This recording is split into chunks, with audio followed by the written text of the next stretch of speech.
உச்சம் தலை முதல் உள்ளங்கால் வரை அழகு திருமேனியாக இருக்கக்கூடிய ஒரு கடவுள் உண்டென்றால் அவன் நம் தமிழ் கடவுள்.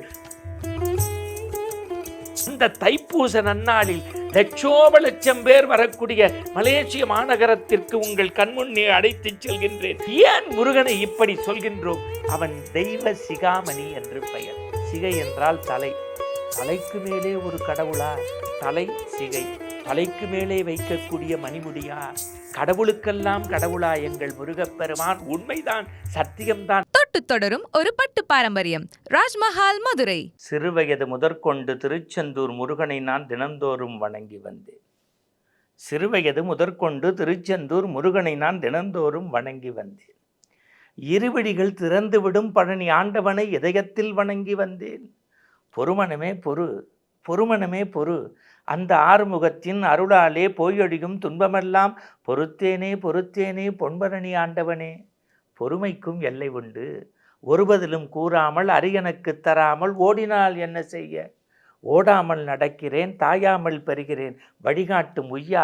உறவினருக்கு ஒருவரில்லை, ஓடிவா குழந்தை வேடா, ஓடி வந்து உன்பாதம் தொழுவேனே. வெற்றிவேல் முருகனுக்கு அரோகரா, வீரவேல் முருகனுக்கு அரோகரா, ஞானவேல் முருகனுக்கு அரோகரா. பத்துமலை முருகனை உள்ளத்தில் தாங்கி உங்கள் இல்லத்திற்குள் வருகின்றேன்.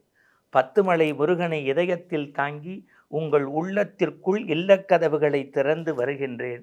உலகத் தமிழர்களுக்கும் உள்ளூர் நேயர்களுக்கும் உலகளாவிய முருக பக்தர்களுக்கும் குமுதம் பக்தியின் வாயிலாக நெஞ்சம் நிறைந்த முருகப்பெருமானுடைய தைப்பூச நன்னாள் வாழ்த்துக்களை எங்களுடைய குழுவினரோடும் தொழில்நுட்ப கலைஞர்களோடும் நிர்வாகத்தோடும் தெரிவிப்பதில் இரட்டிப்பு மகிழ்ச்சி. அன்புக்குரியவர்களே, பொதுவாகவே முருகனை எப்படி வேண்டுமானாலும் நாம் ஆராதனை செய்யலாம்.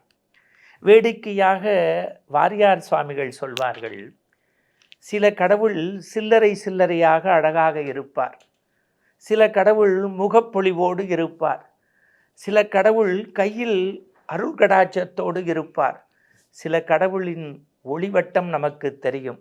ஆனால் உச்சம் தலை முதல் உள்ளங்கால் வரை சில்லறை சில்லறையாக இல்லாமல் உச்சம் தலை முதல் உள்ளங்கால் வரை அழகு திருமேனியாக இருக்கக்கூடிய ஒரு கடவுள் உண்டென்றால் அவன் நம் தமிழ் கடவுள்.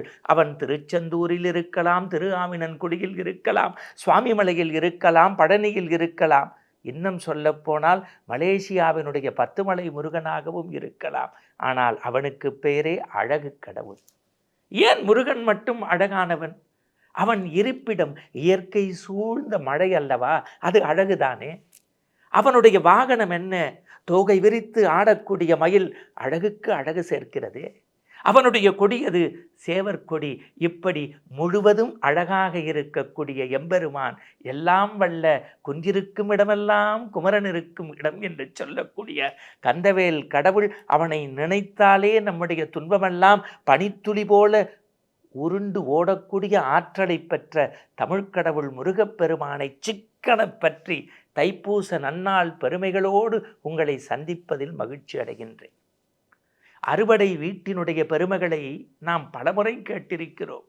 அயல்நாட்டு முருகனையும் இன்றைக்கு சேர்த்து பார்க்கலாமே. வாரியார் சாமிகள் சொல்கின்றார், முருகனுடைய பெருமையை, முருகனுடைய சிறப்பை கச்சியப்ப சிவாச்சாரியாரும் அருணகிரிநாதரும் எல்லாம் வல்ல பாம்பன் சுவாமிகளும் எங்களை போன்றோர்களும், யார்? வாரியார் சுவாமிகள், எங்களை போன்றோர்களும் அவனுடைய பெருமையை ஆராதிக்க வேண்டும் என்று நினைத்து ஆராய்ச்சி செய்ய வேண்டும் என்கின்ற நோக்கில் இறங்கினோம். எப்படி தெரியுமா?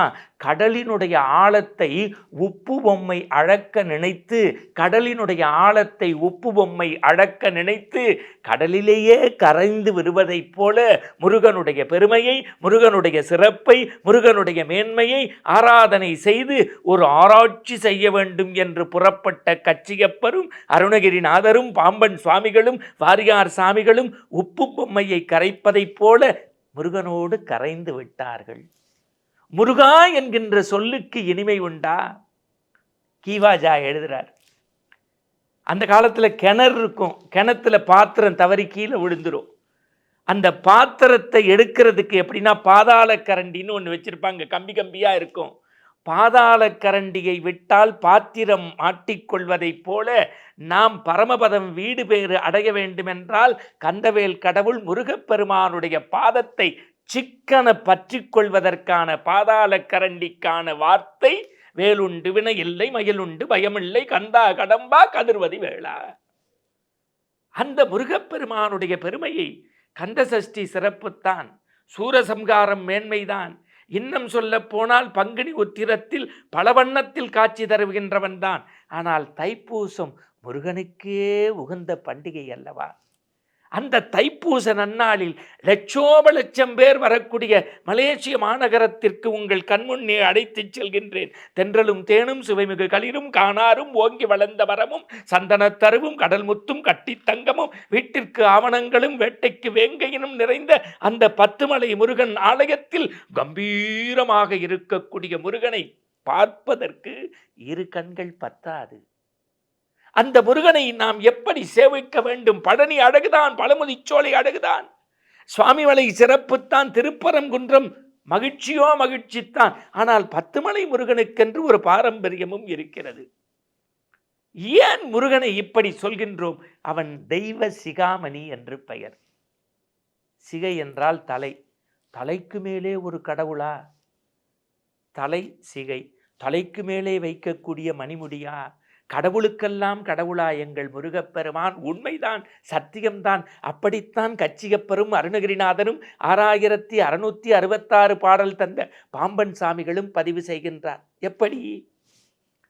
எளிமையாக சொல்கின்றேன். என்னை போன்ற பாமரனுக்கு குன்றிருக்கும் இடமெல்லாம் குமரன் இருக்கும் இடம். குன்றுக்குடிய கடவுள் யார்? முருகப்பெருமான். குன்றின் மேல் முருகன் நிற்கின்றான். அவனுடைய பாதத்திற்கு கீழே குன்று இருக்கிறது. அந்த குன்றிலிருந்துதான் எல்லா தெய்வங்களும் செதுக்கி செதுக்கி செய்யப்பட்டு ஆவாகனம் செய்து கற்ப கிரகத்தில் வைக்கின்றார்கள். பிற கடவுள்களை குன்றாகிய மலையிலிருந்து செதுக்குகின்றார்கள். ஆனால் மலைக்கு மேலே முருகன் நிற்பதால் அவன் சுவாமிகளுக்கெல்லாம் சாமி, தகப்பன் சுவாமி. இப்போ நீங்கள் அப்படியே பழனியை நினச்சி பாருங்க, அது ஒரு சிவலிங்க மலை மாதிரி. அதுக்கு மேலே முருகன் நிற்கலாமான்னு கேட்டால் அப்பா தோல் மேலே புல்ல நின்று உலகத்தை பார்க்கறது இல்லையா? அப்படியே நீங்கள் 10 மலை முருகனுக்கு வாங்க. இங்கிருந்து இந்த குமுதம் பக்தி வாயிலாக உங்களுக்கு அழைத்து செல்கின்றேன். நம்முடைய நெஞ்சமெல்லாம் நிறைந்திருக்கக்கூடிய தம்புசாமி பிள்ளைன்னு ஒருத்தர் வாழ்வியலுக்காக சிங்கப்பூருக்கு போனார் 1850. அதற்கு பிறகு அப்படியே பக்தி மார்க்கத்தில் ஈடுபடுகின்றார்கள். என்னுடைய நினைவு சரியாக இருக்குமே என்று சொன்னால் இன்றைக்கும் நீங்கள் 10 மலை முருகன் சன்னிதானத்தில் போய் பார்த்தால் தெரியும். ஆரம்ப காலத்தில் அது ஒரு சுண்ணாம்பு மலை, அங்கே அங்கே அங்கே அங்கே அப்படியே திட்டு திட்டா இருக்கிறது. ஒரு வேல் போன்ற காட்சி தந்திருக்கிறது. இந்த தம்புசாமி பிள்ளையினுடைய கண்களுக்கு கேட்டவருக்கு கேட்ட வரங்களை தரக்கூடிய வள்ளல் அல்லவா முருகப்பெருமான். அதனால்தான் சொல்லுவாங்க சஷ்டியில் இருந்தால் அகப்பையில் வரும். இப்போ நம்ம ஊரில் சஷ்டியை ஆக்கிட்டான். சஷ்டியில் இருந்தால் அகப்பையில் வரும். சஷ்டியை சட்டி ஆக்கிட்டான், அகப்பையை ஆப்பை ஆக்கிட்டான். உலகத்திலேயே முருகப்பெருமானுக்கு உகந்த கந்த சஷ்டியில் விரதம் இருந்தால் பிள்ளைப்பேறு இல்லாத பெண்களுக்கு அகப்பையான கருப்பையில் கரு வரும். அப்படி கேட்டவருக்கு கேட்ட வரங்களை தரக்கூடிய வள்ளல் அல்லவா அந்த 10 மலை முருகனுடைய ஆலயத்தில் 1891 ஒரு பெரிய வேளை வைத்து வேள் வழிபாடு செய்தார்கள். இன்றைக்கும் நகரத்தால் பெருமக்கள் நீங்கள் தமிழ்நாட்டில் பார்த்தீங்கன்னா காரைக்குடியோ செட்டிநாடோ சிவகங்கையோ கடியாப்பட்டியோ வேல் பூஜை பண்ணி எல்லாவற்றிற்கும் நடைபாதை பயணமாக சென்று பழனியிலே அப்படியே தைப்பூச திருவிழாவில் அவர்கள் அந்த பச்சை ஆடையை உடுத்தி கொண்டு வெற்றிவேல் முருகனுக்கு அரோகரா என்கின்ற சத்தம் விண்ணை பிளக்குகின்றமே, அதுபோல 10 மடங்கு சுமார் 20 லட்சத்திற்கு மேற்பட்டவர்கள் தைப்பூச நன்னாளில் மலேசிய 10 மலை கோவிலுக்கு வருகின்றார்கள்.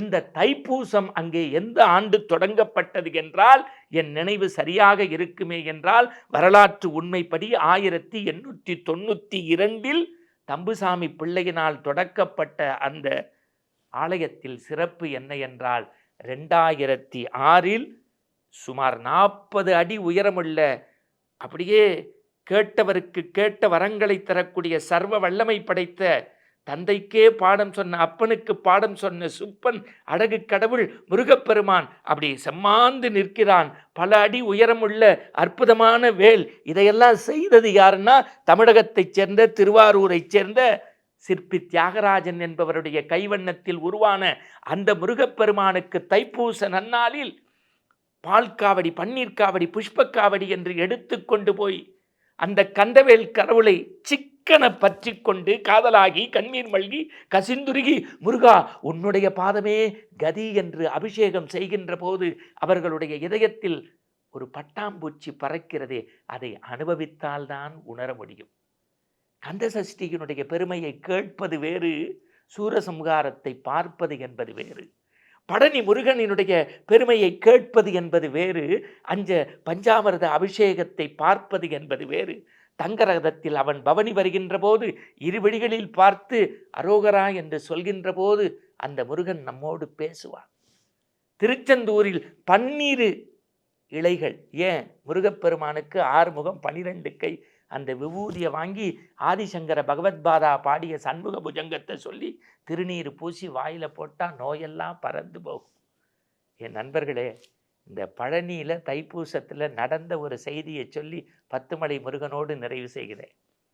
சென்ற ஆண்டு லண்டன் மாநகரத்திலேருந்து பழனிக்கு ஒருத்தர் வந்து தைப்பூசம் கூட்ட நெரிசலில் மாட்டி முருகனையெல்லாம் சேவிச்சுட்டு ஒரு கடைக்குள்ளே போய் பஞ்சாமிர்தத்தை வாங்கிட்டு இன்னொரு டப்பாவை எடுத்து மேலையும் கீழையும் பார்த்தாரு. குமரன்னு அந்த கடைக்கார பையன் கேட்டான், என்ன சாமி பார்க்குறீங்கன்னா, எங்கள் நாட்டில் எந்த பொருள் வாங்கினாலும் எக்ஸ்பைரி டேட்டு பார்ப்போம், இந்த டப்பாவில் எக்ஸ்பைரி டேட்டு இல்லையேன்னு கேட்டான். அதுக்கு குமரன்னு பேர் வச்சு அந்த புள்ள சொன்னான், தைப்பூச நன்னாளில் லண்டன்காரரே உலகத்தில் எக்ஸ்பைரி டேட் இல்லாத ஒரே பொருள் விபூதி டப்பா தான், எடுத்துகிட்டு போங்கன்னா. அதுக்கு அவர் கேட்டார், இதை பூசுறதுனால எனக்கு என்னப்பா பயன்னாரு. லண்டன்காரரே உங்கள் எக்ஸ்பைரி டேட்டு தள்ளி போய்கிட்டே போகும், டெய்லி இதை பூசுங்கன்னாரு. இப்படி வாரியார் வார்த்தைகளில் நிறைவு செய்கின்றேன். அது பழனி முருகனோ, பழமுதிர்ச்சோலை முருகனோ, சுவாமிமலை முருகனோ, அல்லது கம்பீரமாக இருக்கக்கூடிய 10 மலை முருகனோ, காலையில் எழுந்து புனித நீராடி நெற்றியிலே மந்திரமாவது நீரு, வானோர் துதிக்கப்படுவது நீரு, சமயத்துள்ளது நீரு என்று திருநீரை பூசி அந்த வேல் வழிபாட்டை, வேலுண்டு வினையில்லை மயலுண்டு பயமில்லை என்று முருகப்பெருமான் பாதத்தை பற்றி கொண்டால் அவன் உங்கள் இல்லத்தில் குடிகொண்டிருப்பான். உங்கள் இதயமும் குன்றாக மாறும். குன்றிருக்கும் இடம் குமரன் இருக்கும் இடம். இது போன்ற ஆன்மீக செய்திகளோடு மீண்டும் நல்ல நாளில் உங்களை சந்திக்கும் வரை எங்கள் குழுவினரோடு அன்பு வணக்கம் கூறி தைப்பூச வாழ்த்துக்களோடு விடைபெற்றுக் கொள்வது குமுதம் பக்தியின் மணிகண்டன். நன்றி. தொட்டு தொடரும் ஒரு பட்டு பாரம்பரியம். ராஜ்மஹால், மதுரை.